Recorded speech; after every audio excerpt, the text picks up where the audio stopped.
اعوذ باللہ من الشیطان الرجیم بسم اللہ الرحمن الرحیم الف لام میم را تلک آیات الکتاب۔ سورۃ رعد کے فوائد و لطائف کا بیان۔ سورت کی ابتدا اور انتہا۔ سورت کی ابتدا اس بات سے ہوتی ہے کہ اکثر لوگ ایمان نہیں لاتے ہیں۔ والذی انزل الیک من ربک الحق ولکن اکثر الناس لا یؤمنون، آیت نمبر 1۔ اور اختتام کافروں کے بارے میں یہ بتانے پر ہو رہا ہے کہ وہ اللہ کے رسول کی رسالت پر ایمان نہیں لاتے ہیں۔ وَيَقُولُ الَّذِينَ كَفَرُوا لَسْتَ مُرْسَلًا قُلْ كَفَىٰ بِاللَّهِ شَهِيدًا بَيْنِي وَبَيْنَكُمْ وَمَنْ عِندَهُ عِلْمُ الْكِتَابِ، 43 نمبر آیت۔ ابتدا اور انتہا کی اس جوڑ میں اس بات پر تنبیہ ہے کہ یہ کافر لوگ حق برداشت نہیں کرتے ہیں، اس پر ایمان بھی نہیں لاتے ہیں، اس کے باوجود کہ حق انتہائی واضح بھی ہے اور مضبوط اور طاقتور بھی ہے۔ سورت کا بنیادی محور حق کی طاقت اور باطل کا ضعف۔ حق طاقتور ہے، قوی ہے، اور باطل کمزور ہے۔ سورت کے جو موضوعات ہے، نمبر 1، کائنات میں اللہ تعالیٰ کی نشانیوں میں غور و فکر کی دعوت۔ اوپر کا نظام، زمین کا نظام، بیچ کا نظام، یہ سب اللہ چلاتے ہیں۔ تمام امور میں مدبر وہ ہے، خالق ہے، مدبر ہے۔ اس کو دلیل بنایا اس بات پر کہ الہ صرف اللہ ہے، الوہیت، اللہ کی الوہیت پر اس کو دلیل بنایا اور غور و فکر کی دعوت دی گئی۔ نمبر 2، سابقہ امتوں کی ہلاکت اور ان کے برے انجام کے ساتھ نصیحت کی گئی۔ نمبر 3، عقل کو استعمال کرنے کی فضیلت اور اصحاب العقول، عقل مند لوگوں کی صفات اور ان کے بدلے کا بیان۔ اولو الالباب کی فضیلت ہے۔ انسان کو اللہ نے عقل کی نعمت سے نوازا ہے تو وہ عقل استعمال کرے گا تو اولو الالباب میں شامل ہو جائے گا، اور ان کے بہترین صفات۔ چوتھا موضوع اس میں یہ ہے کہ اللہ تبارک و تعالیٰ کی سنت یہ رہی ہے انبیاء میں اور رسولوں میں کہ اللہ نے ان کے لیے بیویاں اور بیٹے، اولاد کا نظام بنایا۔ وہ شادی شدہ بھی ہوتے تھے، ان کی بیویاں بھی ہوتے تھے، ان کی اولاد بھی ہوتی تھی، تاکہ انبیاء علیہ السلام بعد والی لوگوں کے لیے ذمہ داری اٹھانے میں نمونہ بن سکے۔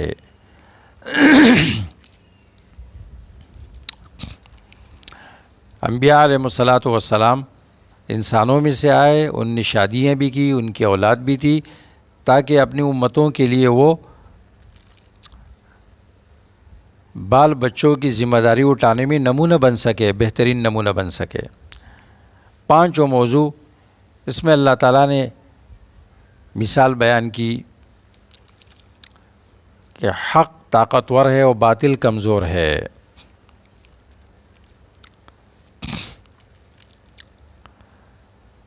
حق طاقتور ہے اور باطل کمزور ہے، اور اس کی مثال اللہ تعالیٰ نے مائی و ناری، اس مثال کی 2 جز ہے، پانی والا جز اور آگ والا جز۔ کیونکہ پانی میں بھی ایک صفت ہے زندہ کرنے کی، حیات کی، اور پانی حد سے بڑھ جائے تو وہ تباہی مچاتی ہے۔ آگ کے اندر بھی ایک اچھی صفت ہے روشن کرنے کی، لیکن وہ جلاتی بھی ہے۔ تو اللہ نے مثال بیان کی، انزل من السماء ماء فسالت اودیۃ بقدرها، کہ جب بارش برستی ہے تو ہر قسم کے جو نالے ہیں، نہریں ہیں، اپنے اپنے حساب سے پانی اس کے اندر جمع ہوتا ہے۔ چھوٹے نہر میں کم پانی اور بڑے میں زیادہ پانی۔ پھر وہ پانی گدلا ہوتا ہے، اس کے اندر سام بیچھی بھی ہوتے ہیں، اور اس کے اوپر جاگ بھی اڑ جاتا ہے، جاگ بھی ہوتا ہے، جاگ۔ جب وہ پانی بہتا ہے تو آہستہ آہستہ جو مٹی ہوتی ہے، گدلاپن ہوتے ہے، وہ ختم ہو جاتا ہے، اور جو جاگ ہوتا ہے وہ ختم ہو جاتا ہے، سوکھ جاتا ہے، صاف پانی رہ جاتا ہے، اور وہ صاف پانی انسان پیتے ہیں، جانور پیتے ہیں۔ جانوروں کی حیات انسانوں کی حیات کا ذریعہ ہوتا ہے، اور اس طرح اس سے باغ اور پودے اور غلہ اگتا ہے۔ پھر اس میں سونا اور چاندی بھی بہہ کر آتا ہے، تو سونا اور چاندی جمع کرنے والے اس کو جمع کرتے ہیں، اور پھر اس کو آگ میں ڈالتے ہیں زیور بنانے کے لیے، تو اس کے اوپر بھی جاگ اٹھتا ہے۔ وَمِمَّا يُوقِدُونَ عَلَيْهِ فِي النَّارِ ابْتِغَاءَ حِلْيَةٍ أَوْ مَتَاعٍ زَبَدٌ مِّثْلُ، وہ جاگ بھی ختم ہو جاتا ہے، اور اس سے زیور بن جاتا ہے جو انسان کے اشرف الاعضاء کی زینت بن جاتی ہے، ماتھے کا جمر، گلے کا ہار وغیرہ ذالک، عورتوں کے زینت کا سبب بن جاتا ہے۔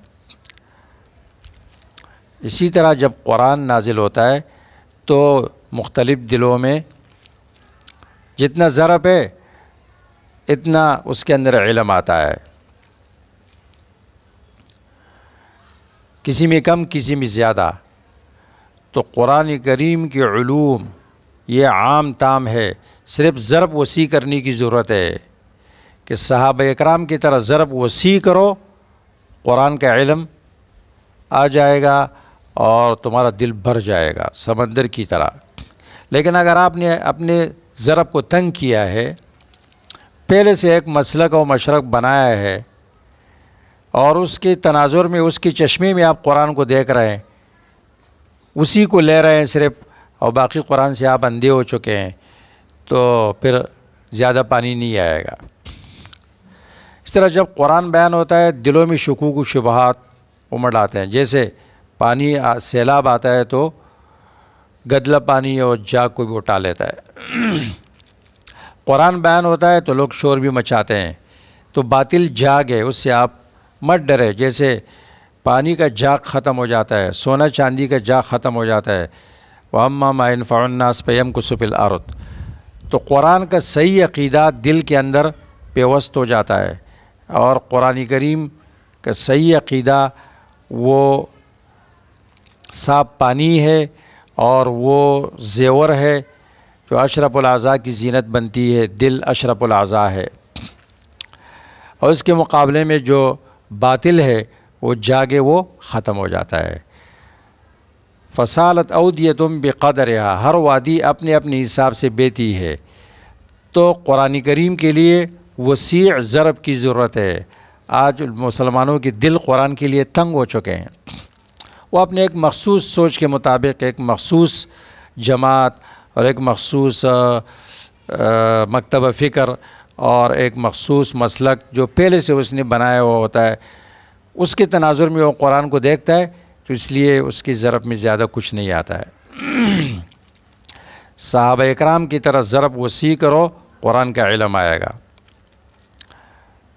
تو حق صاف پانی ہے، حق زیور ہے، باطل جاگ ہے۔ تو سورت اس بات کو واضح کرتی ہے کہ حق مضبوط ہے، واضح ہے، راسخ ہے، اگرچہ لوگوں کی آنکھیں اس کو نہیں دیکھ پاتی، ان کے دل اس کو محفوظ نہیں کرتے۔ باطل کمزور ہے، شکست خوردہ ہے، اگرچہ لوگوں کے سامنے ظاہر ہوتے ہیں، لوگ اس سے مرعوب ہو جاتے ہیں۔ کذالک یضرب اللہ الحق والباطل کذالک یضرب اللہ الامثال، حق و باطل کی مثال اللہ نے پیش کی ہے۔ اسی طرح اس صورت میں اللہ نے غیر اللہ کی پکارنے والے کی مثال پیش کی ہے۔ مدبر اللہ ہے، خالق اللہ ہے، حافظ اللہ ہے، تو لہو دعوت الحق، پکار کا مستحق بھی صرف اللہ کی ذات ہے۔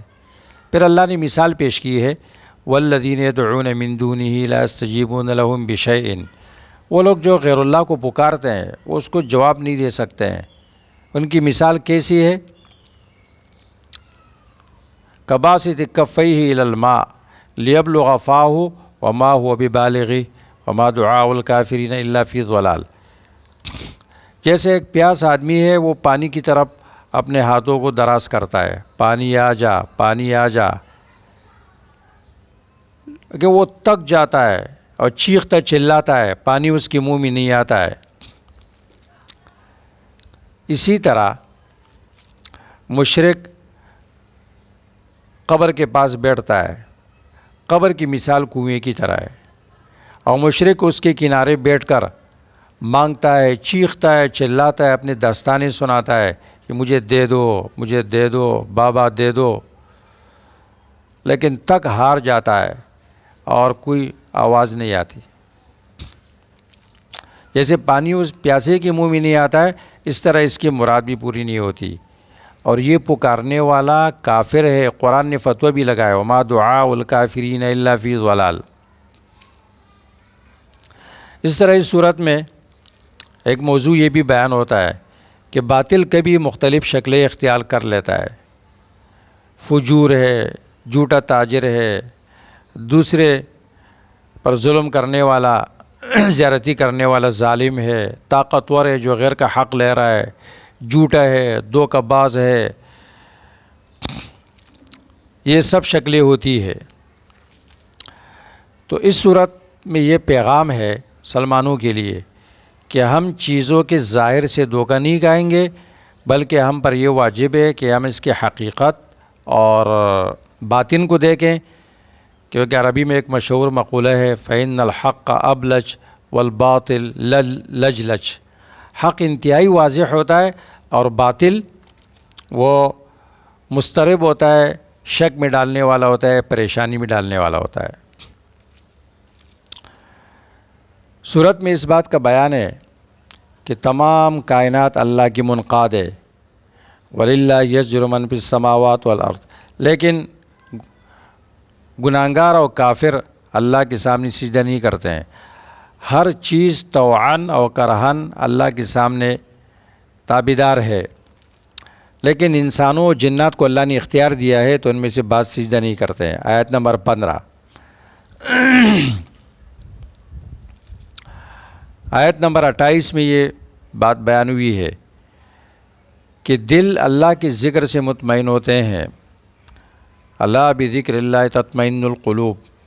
آج کل ڈپریشن کا دور ہے، لوگ پریشان ہیں، اور ماہرین نفسیات کی چاندنی ہے، وہ بہت پیسے لیتے ہیں ان سے۔ کافر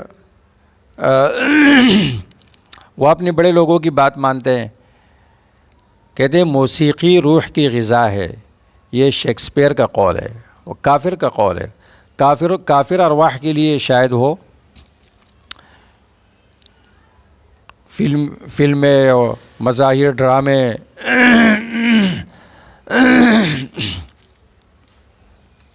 لیکن ایک مسلمان کے لیے یہ نہیں ہے۔